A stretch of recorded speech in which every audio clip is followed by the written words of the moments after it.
Let's look at the Write a Draft tool in Supreme Today AI. Just like in the Ask a Question tool, you can modify the response based on your drafting requirements. By default, the drafting style is set to normal. But if you want more control over the length or tone, you can switch between standard, longer, shorter. If you're drafting a specific type of document, such as a petition, agreement, or something simplified, you can choose the appropriate format like petition or common.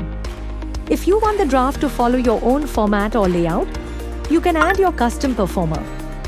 You have two options: upload file to upload your performer directly, add performer manually to copy and paste your format into the space provided. Supreme Today AI will follow your structure to create the draft. You can also choose to include case law. Simply tick the Include Case Law option and the software will automatically find and insert relevant judgments into the draft. If you've already selected case laws, you can pull those from your saved case law list. How to manage and save case laws will be explained in the judgment section later.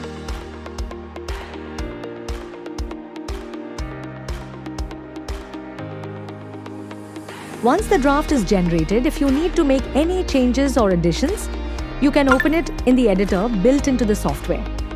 This allows you to customize the draft further. The editor and its features will be later explained in a tutorial.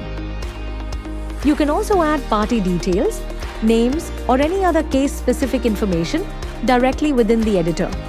Or, if you prefer, you can simply copy the entire draft and paste it into your own Word file or any external document editor, where you can make the final corrections and adjustments as needed.